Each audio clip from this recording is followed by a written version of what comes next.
These are 10 things that I would like patients to know as a general practitioner. Good day, I'm Dr. Tia, and today I thought I'd just give you some insights. Number one, there are always reasons why a doctor runs late. There are things that are unpredictable. Sometimes we're breaking bad news, we're dealing with complex medical issues. Sometimes it's emergencies that arrive without any booking or an appointment that we have to deal with. As a result, please be kind, please be compassionate. We're only there to try and help and serve the population. If you unfortunately have to leave, just tell my reception. We might have a compromise and I could call you and do a telehealth. Or we can reschedule for another day. I understand and I apologize for the inconvenience. But trust me, in that consultation room, when it is your turn because you are having an emergency or I'm breaking bad news to you, I'm hoping that because of my presence in the consultation room, I am able to allay and manage your medical conditions without worries about what might be happening in the waiting room. So please, please give the doctors grace when we're running behind time. On that note, I will always tell my receptionists to let you know if I'm running behind schedule. So kindly, number two, give us that same courtesy. If you're running behind time or you're stuck in traffic or you need to cancel the appointment altogether, do that so that we can serve more people. There are usually not enough appointments on the day anyway, but if you are holding an appointment and you know you're not going to make it, that appointment could be used for someone else. So let's work together in that way. That was two.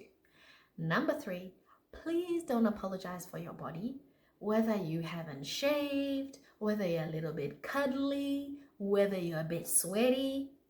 Dude, I am here to do your pap smear, your breast exam, your intimate exam, your non-intimate exam. So don't apologize for who you are. I'm here to help you. And we just have to deal with you the way you show up. So no, I'm not here doing your pap smear and thinking that you haven't shaved your legs. Trust me, that is the least of my concerns. So don't apologize for your body. Number four, antibiotics are not the panacea. Antibiotics do not cure all illness. And yes, I know you know your body, but chances are, if everybody in the household has been sick with a runny nose and a sore throat, that you also have the same illness. And antibiotics will not make that illness go away. And yes, you're going on holiday and you would like this to be sorted earlier, but antibiotics do not work like that. So it's not that I am denying you antibiotics if I do not prescribe them for you. I hope that I have spent enough time educating you about why antibiotics may not be required for whatever the illness is at the time. When you're going overseas, on that antibiotic note, when you're going overseas, I don't prescribe antibiotics for you just in case you have a UTI or urinary tract infection or just in case you have a cough. Because when you're going overseas, you're going to environments I don't practice in.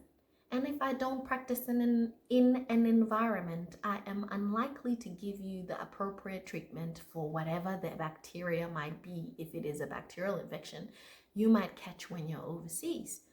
So if you are that ill to be considering taking antibiotics, you should probably make an appointment with the local doctor. That way you have someone who's an expert in the bugs of the region and can treat you accordingly. 5, please don't ask to be bulk billed at the end of a consultation. This is an insult to me. I work in a private billing, mixed billing clinic, and when an appointment is made, my receptionists, the dial tone tells you that I work in a clinic that is not a bulk billing clinic. When you attend for a consultation with me, and then at the end mention that I should bulk bill you because of your age or because of it's your right or healthcare should be a right. That is not a conversation we should be having at the end of the service provision. It is a conversation that you should have had with receptionists on arrival or even prior to booking an appointment. It's like going to a Michelin star restaurant, eating and then saying, I could have had the same at the mom and pop store down the road. No, that's not how it works. So please, please, do not ask to be bulk billed at the end of the consultation. Billing is at the doctor's discretion. And sometimes what we've already talked about alludes to me that finances are a bit of a stretch. I will bulk bill according to my discretion. You demanding bulk billing is wrong because there are clinics that pride themselves on providing a bulk billed service, and you are always free to attend those. So please don't ask to be bulk billed at the end of the consultation. Number 6, please give your child Panadol. I would be a millionaire if I earned $1 every time a parent came in with a child who is miserable and unwell with a high fever, and they have denied the kid a Panadol or a Nurofen so that I could see them being unwell. I have other ways of discerning that a child is unwell. Fever is part of it, but please do not deny a kid Panadol so I can see them and how unwell they are. I know sometimes you give them Panadol and they seem to perk up, and by the time you come to the doctor's clinic, they look much better than they did when you made an appointment. I would take that into consideration, but there's more to the history and examination process that Panadol plays a role. So please just give your kid Panadol. I trust that they had a fever. I will trust you when you say they had a fever. Please give them Panadol or Nurofen, whatever floats your boat. Number 7, when you tell me that you have 10 out of 10 pain, which means it's almost equivalent to chopping your arm off pain, but you're sitting there comfortably playing on your phone, it makes me wonder whether your 10 out of 10 is the same as anybody else's 10 out of 10. On that note, please don't prefix with I have a high pain threshold. If I'm saying 10 out of 10 is pain chopping your arm off, I need you to tell me on that scale where you think your pain is at. It's part of the history. We'll work it out together. Number 8, doctors are human too, and they need to have time for sick leave. They have children who have Christmas plays and sports days, and doctors need to have a break to reduce the risk of burnout. Please don't be angry at doctors because they have to look after themselves. It's only with looking after ourselves that we have the bandwidth to look after you appropriately. A doctor who is burnt out or on the cusp of being crispy is not going to do you or your family any service by providing care when they are unable to look after themselves. So, don't be mad when your doctor needs a break. Trust that they know their limitations and they will come back restored and ready to serve you better. 9, book a long appointment if you have multiple issues to discuss.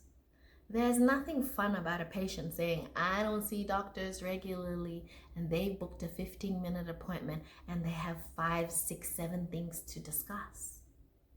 And that's because they're trying to cram everything into the one consult. What happens often is that the doctor who will address those things will superficially address them. You have sore knees, you have a backache, and you want your annual blood test, asterisk, a whole conversation for another video, and you know your dad has prostate cancer. These are all individual consultations, so that when you walk out of the consultation room a history has been explored, examination performed, and you know the reason why blood tests are being done, if any, or investigations, whatever persuasion might be required. But when you come in with a list and you just want them to be superficially addressed, it might give you joy to walk out thinking, oh, we talked about 10 things and I made a 15-minute appointment.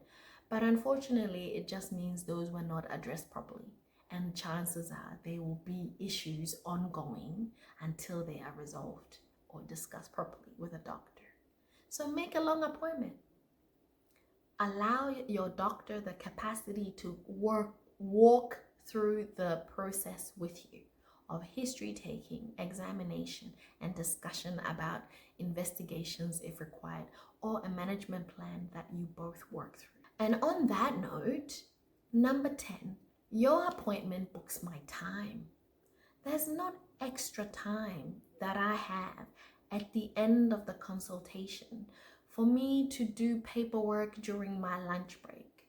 No, an appointment books my time. If we need to fill in Medicare Centrelink paperwork, or super paperwork, or work cover paperwork, or I need to write a report or do a workplace medical, ideally those are being performed during the consultation time.